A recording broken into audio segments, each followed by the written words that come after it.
Ingrid, tu as une grande expérience depuis plusieurs années dans l'accueil des personnes immigrantes ou plutôt des nouveaux arrivants. En plus de ton emploi actuel qui est dans ce domaine-là, tu travailles aussi avec la Fondation Minorité Invisible. L'aide communautaire, l'implication sociale a toujours été très important pour toi.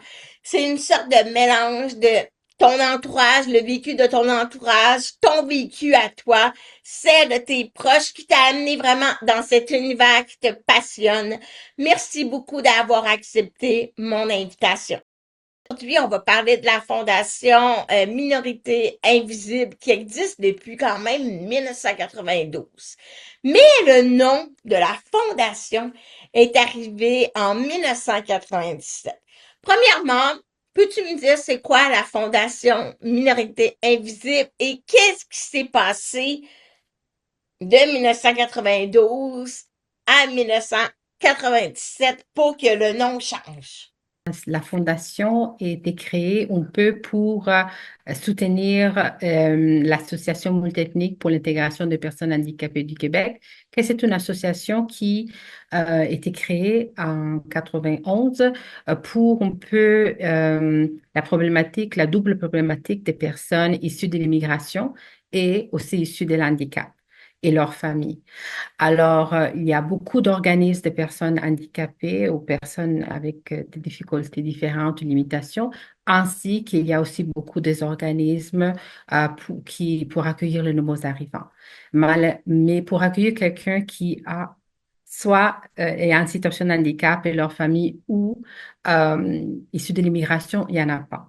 Et alors, c'est la raison qui a été créée. C'était créé par des nouveaux arrivants, parents des enfants ayant différentes limitations.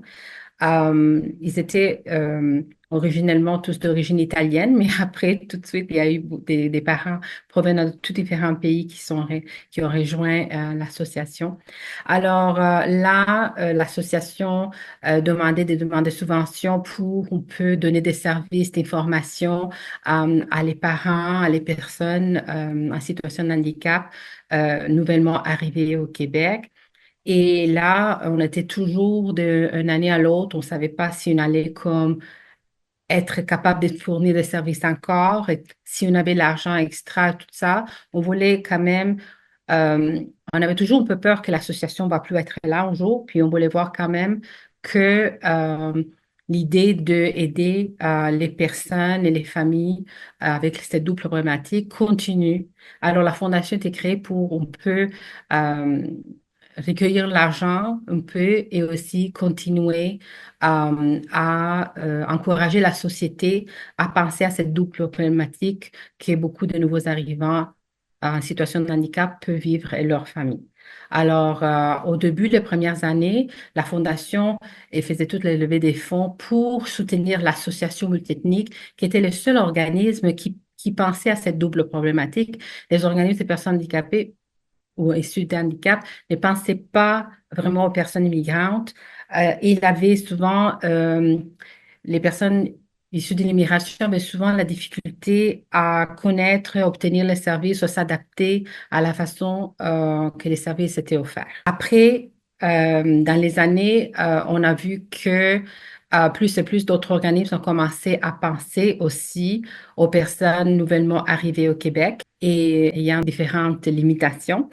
Alors là, on a dit, ben, pourquoi pas aussi essayer de soutenir d'autres organismes et d'autres projets qui pourraient quand même, partout la société au Québec, encourager un peu à tous les organismes qui offrent les services à penser à les gens provenant de différentes origines ou vice-versa, les organismes de personnes pour nouveaux arrivants, de penser aussi que leur clientèle pourrait avoir aussi ou être des personnes en situation de handicap avec des besoins différents que les autres participants, ou usagers ou clients, comment est-ce qu'on veut les appeler.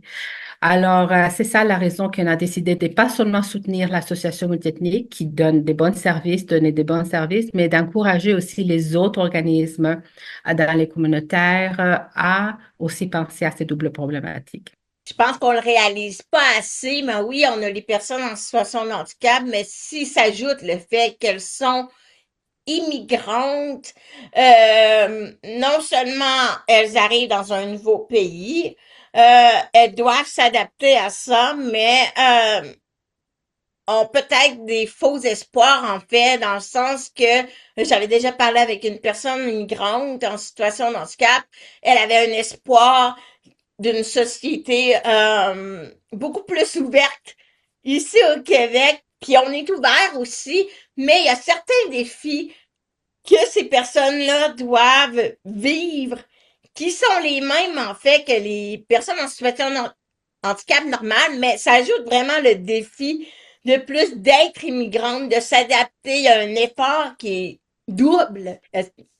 Oui, il y a beaucoup de défis. Il y a les défis d'arriver dans un nouvel pays et penser, souvent les personnes pensent que la façon d'obtenir des services est la même que dans leur pays d'origine. Mais les processus sont complètement différents. Dans certains pays, on n'a pas besoin de la diagnostic. Et beaucoup de nouveaux arrivants n'ont même pas de diagnostic. Ils ne savent même pas c'est quoi le Ah, c'est problème. vrai ça. Alors là, ils arrivent ici, ils disent, ben, je suis une personne en situation de handicap, j'utilise un fauteuil roulant, j'ai besoin de services. Oui, mais pourquoi vous avez besoin de fauteuil roulant? Ils ne savent pas.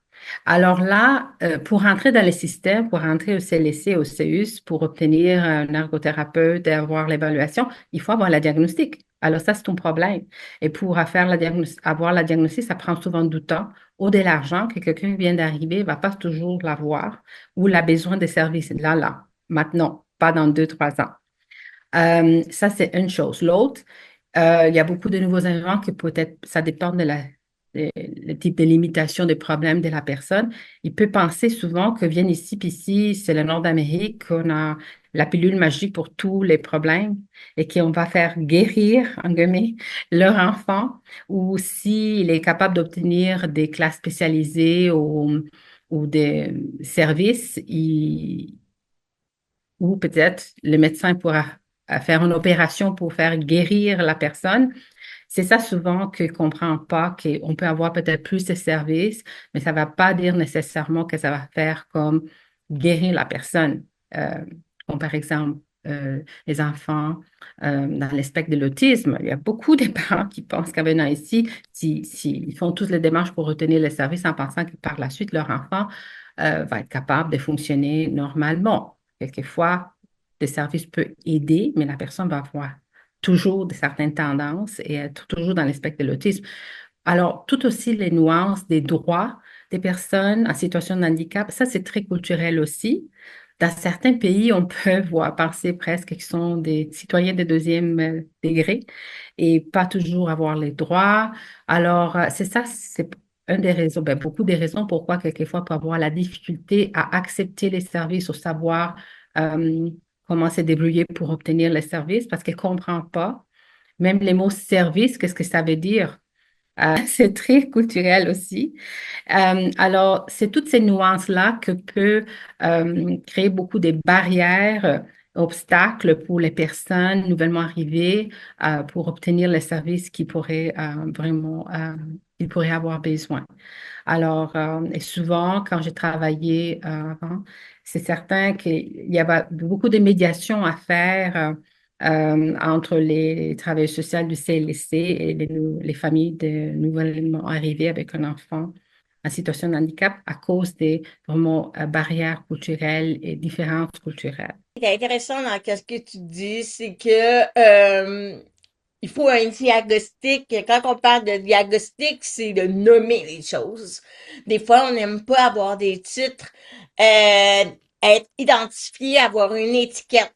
Mais quand on parle de demander de l'aide, demander des ressources, malheureusement, ici au Québec, c'est un peu comme ça qu'on fonctionne avec le gouvernement. On a des termes, les aides, les subventions ont des termes aussi. Et c'est important, on n'est pas obligé de le faire, le diagnostic, mais c'est important, surtout quand on veut avoir une chance, surtout pour les personnes qui viennent d'arriver avec rien, une chance d'avoir certaines formes d'aide qui sont disponibles pour ces personnes-là.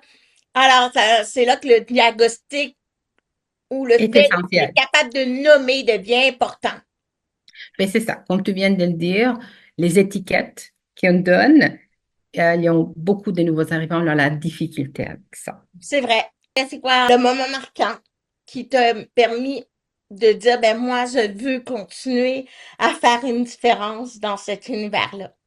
Ben, c'est certain, je suis immigrante aussi. Je suis arrivée avec mes parents ici et puis mon frère était une personne issue de l'handicap, puis il avait le teinte spina bifida. Alors là, on a vécu ça. Puis mes parents étaient aussi des membres fondateurs de l'association. Et alors, les patients qu'ils ont eus, ils ont vécu beaucoup de choses. On a vécu beaucoup de choses comme famille. Et alors, je comprends beaucoup de ce que beaucoup de nouveaux arrivants ont vécu. Et c'est pour ça que je tiens au cœur aussi ça, parce que ça m'a touché à moi personnellement, ça a touché mon frère. Et puis, c'est toute la famille avait vraiment la passion pour la cause. Alors, et ça continue. Ma mère était vraiment, elle a été la directrice fondatrice de la MIPH et directrice. Alors, c'est ça. Et je continue parce que vraiment, je tiens ça beaucoup au cœur. Oui. Ça, je le sens aussi lorsque je me renseigne à ton sujet, les échanges qu'on a eus aussi avant l'entrevue, je le sens, c'est le fun d'avoir des gens qui ont un vécu, qui a un entourage qui a vécu une situation similaire, puis de voir qu'ils en font une cause personnelle. Et ça me fait penser aussi que le slogan de la Fondation Minorité Invisible est pour un monde où tout le monde est vu. Alors là, ici, on parle des immigrants, on parle des personnes en situation de handicap qui sont souvent des catégories éloignées, ignorées, si on peut dire.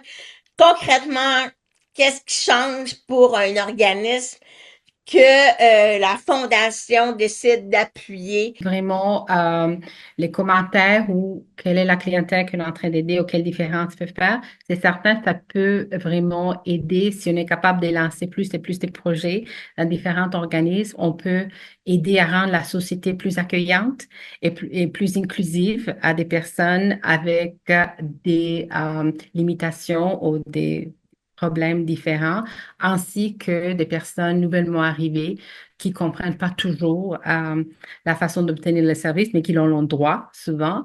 Alors, on peut faire partie de rendre des personnes ou de la société qui essaie de rendre la société plus accueillante et ouverte pour tout le monde, plus inclusive. C'est Et ça qu'on on arrive à souhaite. la dernière question, Ingrid.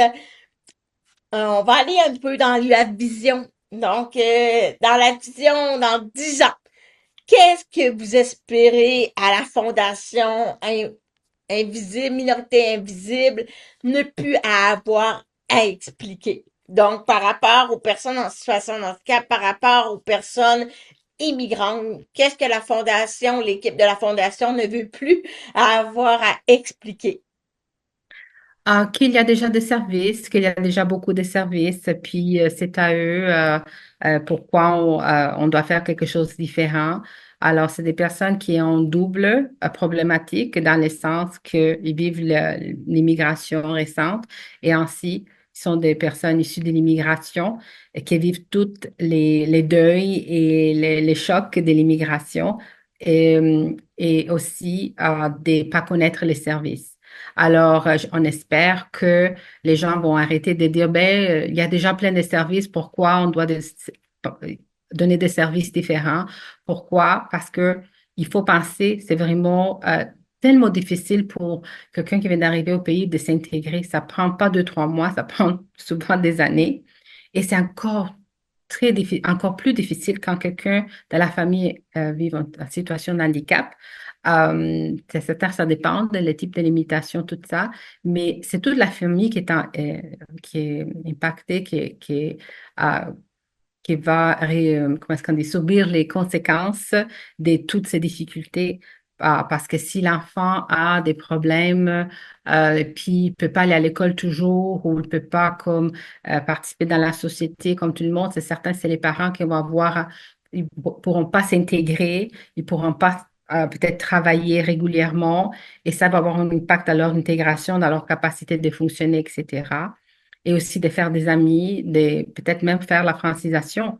Il ne peut pas faire la francisation si il ne peut pas s'éloigner de leur enfant parce qu'ils ne sont pas capables d'obtenir le service. Alors, c'est tout comme un cercle vicieux. Alors, oui, c'est une clientèle, c'est des personnes qui, avec des problèmes très spécifiques. Et c'est vrai qu'il y a des services, mais ils ne sont pas toujours adaptés à les personnes qui vivent cette double problématique. Alors, c'est ça qu'on espère qu'ils vont comprendre que ils vivent beaucoup, beaucoup des barrières, des obstacles et qu'on a besoin d'être plus inclusif dans la société, de penser à les difficultés que d'autres personnes pourraient vivre. Merci Ingrid, c'était un plaisir de t'avoir avec moi. Ça fait un grand plaisir. Merci beaucoup.